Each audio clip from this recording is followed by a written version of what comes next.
Hello friends, आपका स्वागत है आपके अपने YouTube channel let's crack it में। जैसा कि कल आप लोगों का यूपी टेट का एग्ज़ाम है, तो उसके लिए हम आपके लिए 50 मोस्ट इम्पॉर्टेंट क्वेश्चन लेकर आए हैं सीडीपी के। आप लोग ज़रूर देख कर जाइएगा। चलिए आइए स्टार्ट करते हैं। फर्स्ट क्वेश्चन है, कौन सा सीखने का नियम नहीं है? इसमें से बताना है आप लोगों को। फर्स्ट ऑप्शन है तत्परता का नियम, दूसरा तनाव का नियम, तीसरा प्रभाव का नियम, चौथा अभ्यास का नियम। जिसमें से सही ऑप्शन होगा तनाव का नियम। ये आपका सेकंड आंसर सही होगा। आइए दूसरा क्वेश्चन देखते हैं। प्याजे मुख्य रूप से किसके अध्ययन के लिए जाने जाते हैं? पहला ऑप्शन भाषा के विकास के लिए, दूसरा यौन विकास के लिए, या तीसरा संज्ञानात्मक विकास, चौथा सामाजिक विकास। तो सही ऑप्शन क्या होगा? संज्ञानात्मक विकास। थर्ड क्वेश्चन देखते हैं। जब मानव शरीर के एक भाग को दिए गए प्रशिक्षण का अंतरण दूसरे भाग में हो जाता है तो इसे क्या कहते हैं? ऑप्शन देखते हैं। ऊर्ध्व अंतरण, सेकंड ऑप्शन क्षैतिज अंतरण, थर्ड द्विपार्श्विक अंतरण, चौथा है कि उपयुक्त में से कोई नहीं। तो सही ऑप्शन क्या हो जाएगा? द्विपार्श्विक अंतरण।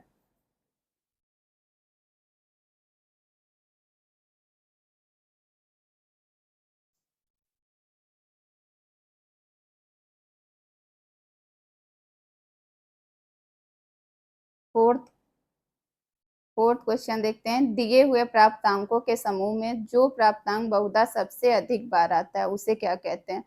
फर्स्ट ऑप्शन बहुलांक, सेकंड मध्यांक, थर्ड है मध्यमान, चौथा है मानक विचलन। तो हमारा ऑप्शन फर्स्ट सही हो जाएगा, बहुलांक। पांचवा क्वेश्चन देखते हैं। अभिप्रेरणा के सिद्धांत के अनुसार एक शिक्षक किसके द्वारा सीखने को संवर्धित कर सकता है? फर्स्ट ऑप्शन देखते हैं। विद्यार्थियों से वास्तविक अपेक्षाएं रखने, सेकंड अपेक्षाओं का एक रूप स्तर रखने, थर्ड है विद्यार्थियों से किसी प्रकार की अपेक्षाएं ना रखने, फोर्थ है विद्यार्थियों से बहुत उच्च अपेक्षा रखने। तो हमारा फर्स्ट ऑप्शन सही हो जाएगा।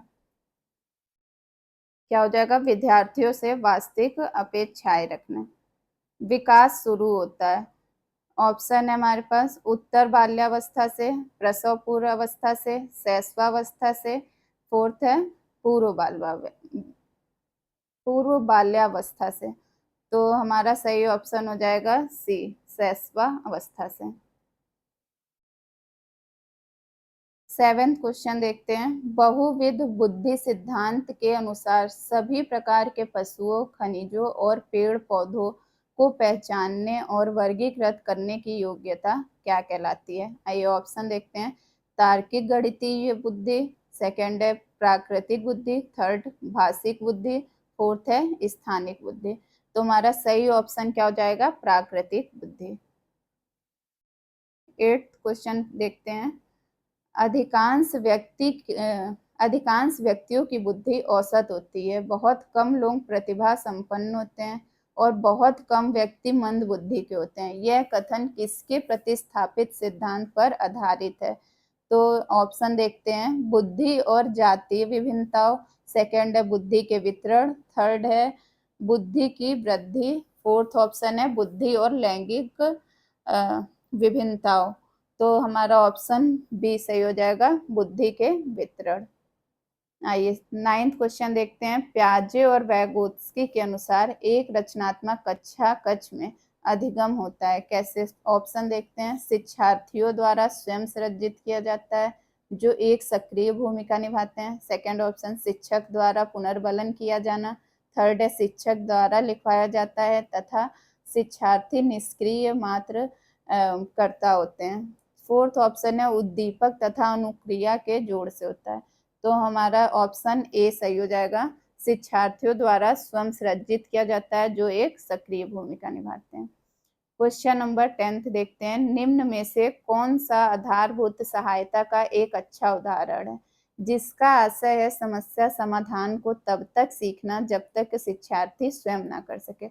ऑप्शन देखते हैं। फर्स्ट ऑप्शन है उसे यह बताना कि वह बार बार प्रयास द्वारा कर सकती है, सेकंड समस्या का समाधान जल्दी देने के लिए पुरस्कार देना, थर्ड ऑप्शन है उसे आधा समाधान किया उदाहरण उपलब्ध करवाना। फोर्थ, उसे कहना कि जब तक वह समस्या का समाधान नहीं कर लेती तब तक वह घर नहीं जा सकती। तो हमारा ऑप्शन ए सही होगा, उसे यह बताना कि वह बार बार प्रयास कर सकती है।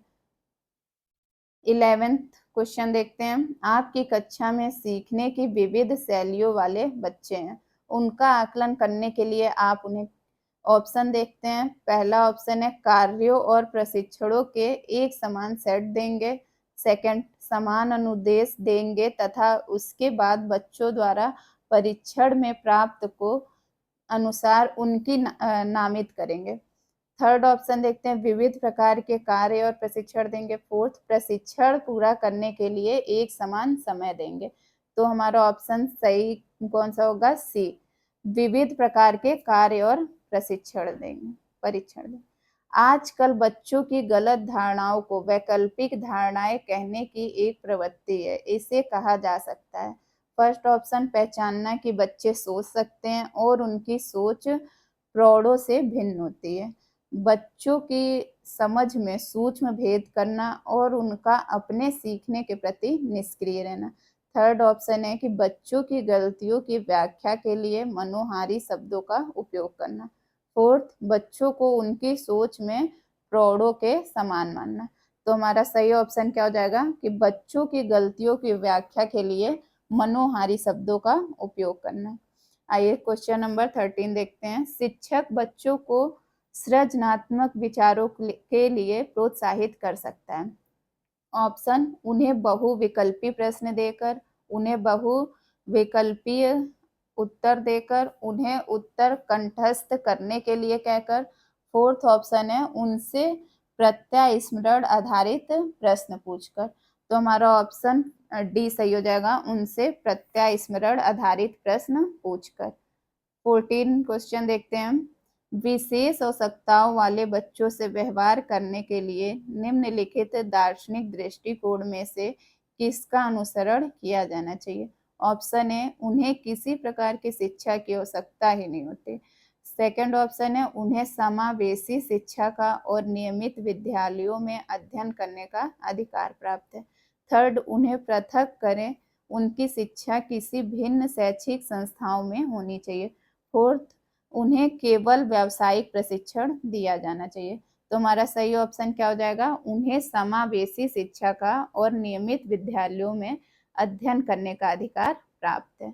आइए 15 क्वेश्चन पे चलते हैं। अधिगमकर्ता केंद्रित विधि का आशय है।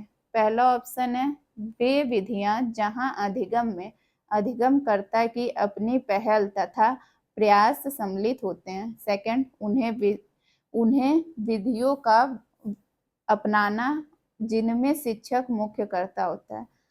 कि थर्ड ऑप्शन है कि शिक्षक अधिगमकर्ता के लिए स्वयं निष्कर्ष निकाल देते हैं। फोर्थ, परंपरागत व्याख्यात्मक विधियां। तो हमारा सही ऑप्शन क्या हो जाएगा? ए, वे विधियां जहां अधिगम में अधिगमकर्ता की अपनी पहल तथा प्रयास सम्मिलित होते हैं। आइए 16 क्वेश्चन देखते हैं। निम्न में से कौन सा एक सीखने के लिए प्रमुख है? पहला ऑप्शन अर्थ निर्माण, दूसरा अनुकरण, थर्ड है अनुबंधन, फोर्थ है रट कर याद करना। तो हमारा सही ऑप्शन क्या हो जाएगा? अनुबंधन।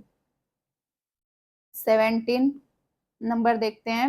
विद्यार्थी में अवांछित व्यवहार को किंचित परिवर्तन करने में सबसे प्रभावी पद्धति है। फर्स्ट ऑप्शन है विद्यार्थियों को दंड देना। सेकंड है अभिभावकों को ध्यान में लाना व प्रबंधन करना। थर्ड है अवांछित व्यवहार के कारणों को ढूंढना एवं उपचार करना। फोर्थ, इसकी उपेक्षा करना। तो हमारा सही ऑप्शन क्या हो जाएगा? सी, अवांछित व्यवहार के कारणों को ढूंढना और उपचार करना। क्वेश्चन नंबर 18 देखते हैं। आपको शिक्षक दिवस पर कुछ विद्यार्थियों ने एक बधाई पत्र भेजा है, तो आप क्या करेंगे? पहला ऑप्शन है आप कुछ नहीं करेंगे। सेकंड, उन्हें धन्यवाद देंगे। थर्ड, उन्हें पैसे की बर्बादी नहीं करने के लिए बोलेंगे। फोर्थ है उन्हें बदले में शुभकामनाएं देंगे। तो हमारा सही ऑप्शन क्या हो जाएगा? सेकंड। क्वेश्चन नंबर 19 देखते हैं। जब एक विद्यार्थी असफल होता है तो समझा जाता है कि पहला, पद्धति असफल है। सेकंड है कि शिक्षक असफल है। थर्ड पाठ्य पुस्तक असफल है। फोर्थ है यह व्यक्तित्व असफलता। तो हमारा सही ऑप्शन क्या हो जाएगा? फोर्थ, यह व्यक्तित्व असफलता है। क्वेश्चन नंबर 20, किसी विद्यार्थी की सबसे महत्वपूर्ण विशेषता है? उत्तरदायित्व की अनुभूति, सेकंड है ईमानदारी, थर्ड है सहभागिता, फोर्थ है आज्ञाकारिता। तो हमारा सही ऑप्शन क्या हो जाएगा? आज्ञाकारिता।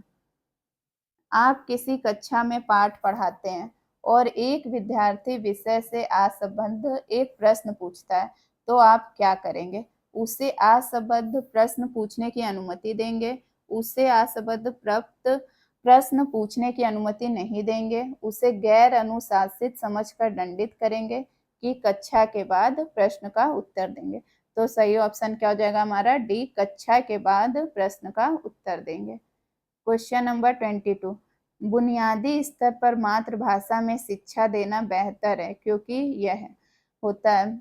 ऑप्शन ए, बच्चों में आत्मविश्वास का विकास करेगा, ऑप्शन बी है कि अधिगम को सरल बनाएगा, सी है कि बौद्धिक विकास में सहायता करेगा, डी, प्राकृतिक वातावरण में बच्चों को सीखने में सहायता करेगा। तो हमारा सही ऑप्शन क्या हो जाएगा? डी,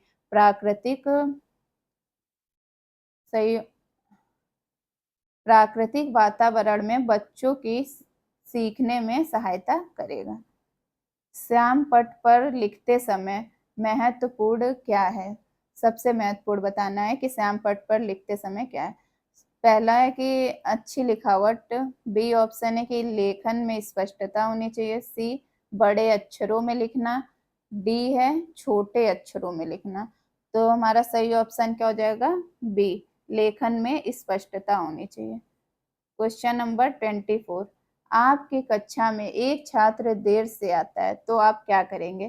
फर्स्ट, उसके अभिभावकों को सूचित करेंगे, बी है कि उसे दंड देंगे, सी कारण जानने की चेष्टा करेंगे, डी ऑप्शन है कि उस पर कोई ध्यान ही नहीं देंगे। तो हमारा सही ऑप्शन क्या हो जाएगा? सी, कारण जानने की चेष्टा करेंगे। क्वेश्चन नंबर 25, विद्यालय में विद्यार्थियों को कैसे अभिप्रेरित करना होता है? ए ऑप्शन है चुने गए अध्ययन द्वारा, बी प्रासंगिक अध्ययन द्वारा, सी है गहन अध्ययन द्वारा, डी सास्वर अधिगम द्वारा। तो हमारा सही ऑप्शन क्या हो जाएगा? डी, सास्वर अधिगम के द्वारा। क्वेश्चन नंबर 26, शिक्षा का उद्देश्य होना चाहिए। ए ऑप्शन है कि विद्यार्थियों में व्यावसायिक कुशलता का विकास करना, बी है विद्यार्थियों में सामाजिक जागरूकता का विकास करना, ऑप्शन सी है कि विद्यार्थियों को परीक्षा के लिए तैयार करना, ऑप्शन डी व्यवहारिक जीवन के लिए विद्यार्थियों को तैयार करना। तो हमारा सही ऑप्शन क्या हो जाएगा? डी, व्यवहारिक जीवन के लिए विद्यार्थियों को तैयार करना शिक्षा का उद्देश्य होना चाहिए। क्वेश्चन नंबर 27 पे आते हैं।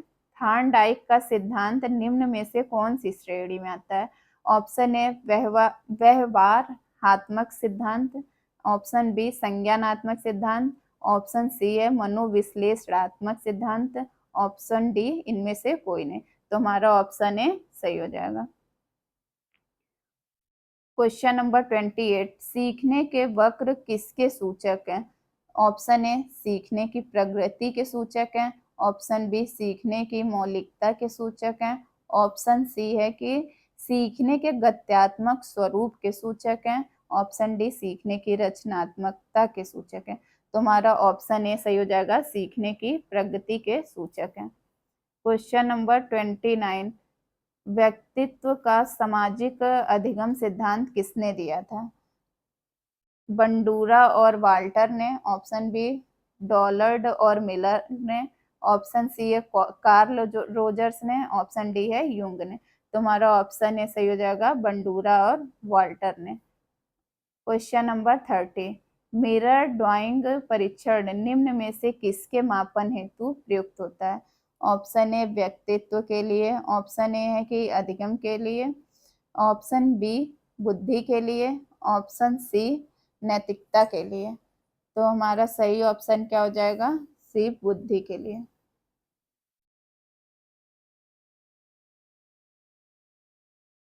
क्वेश्चन नंबर 31, केंद्रीय प्रवृत्ति का माप है।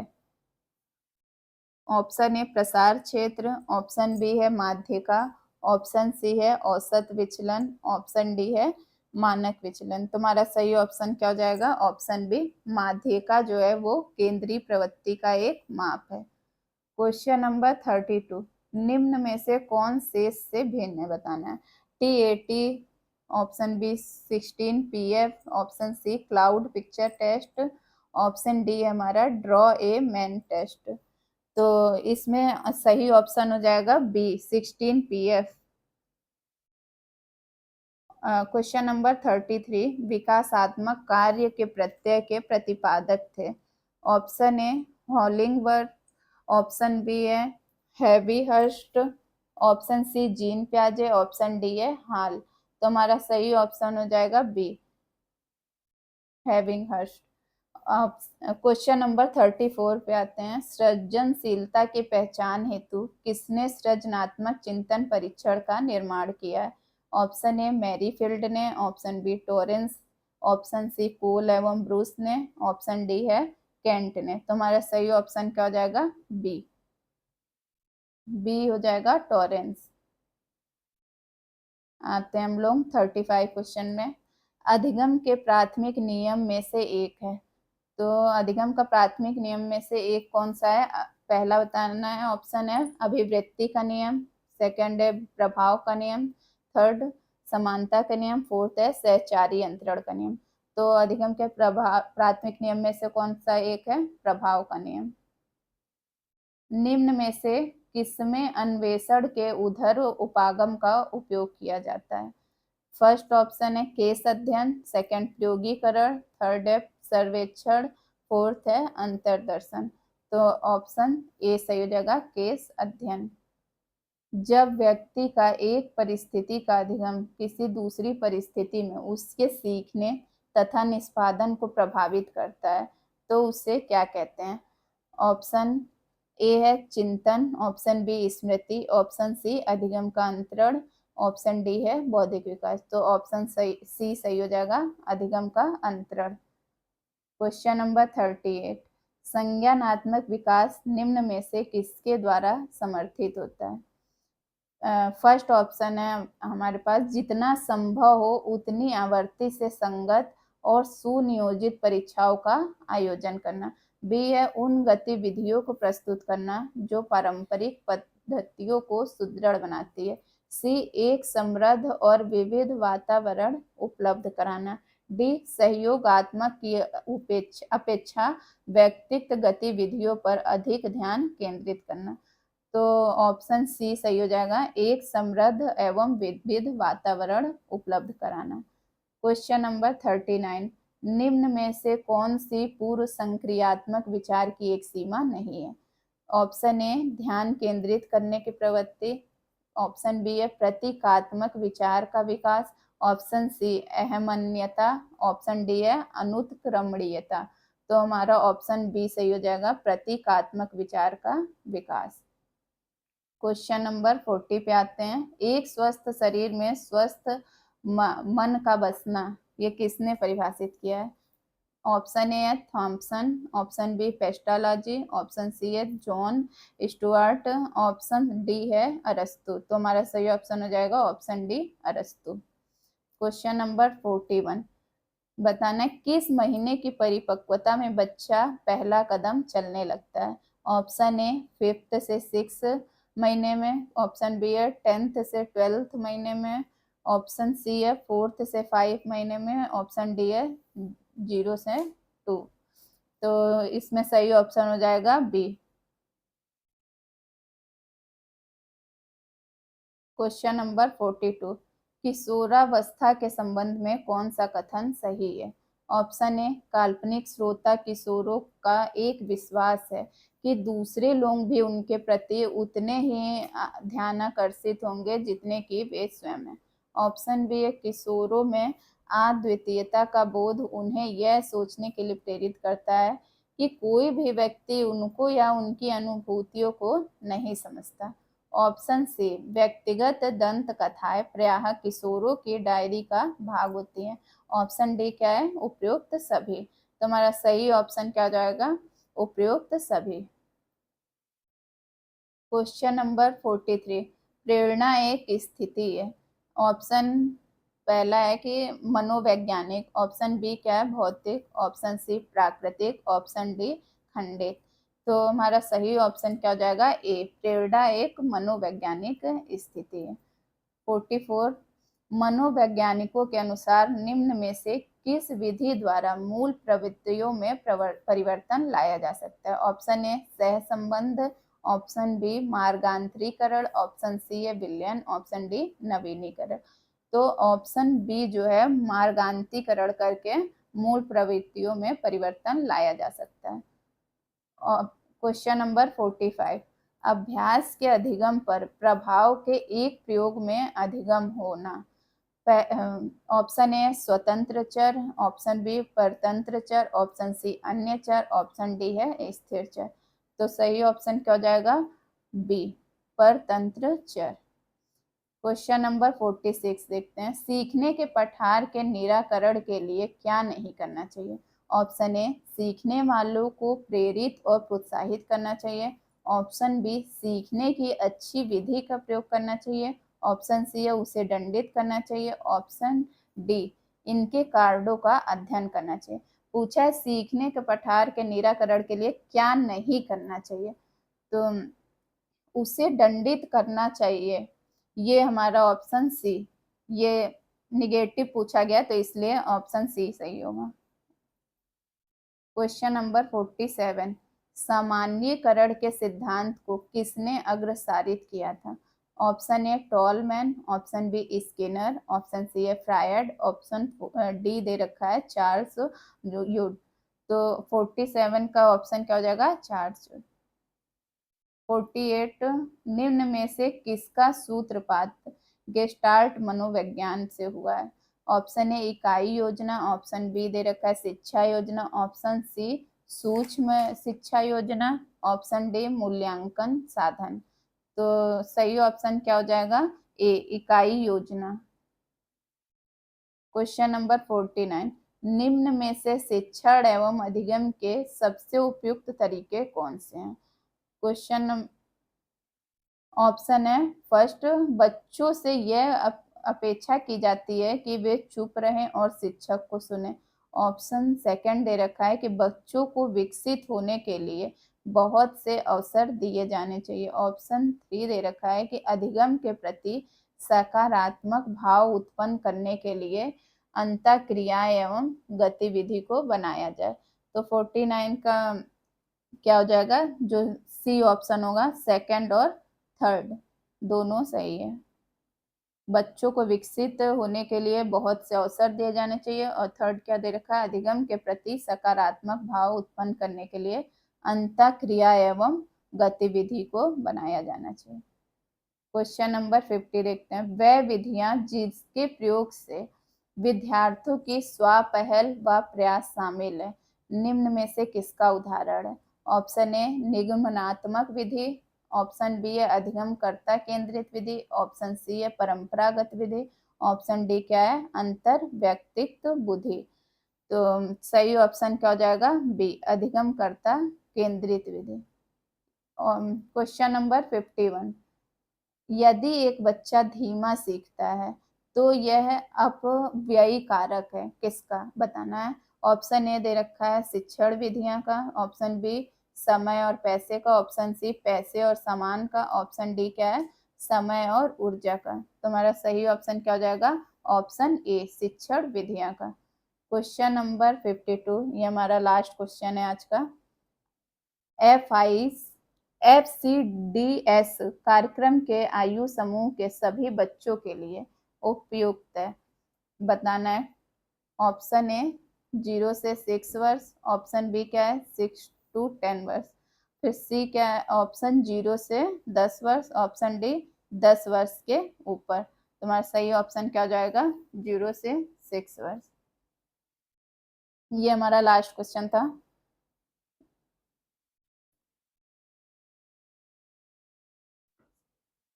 आप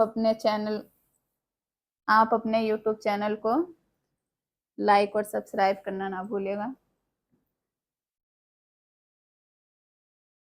अगर आपको ये वीडियो पसंद आई हो तो इसको लाइक और सब्सक्राइब करिएगा।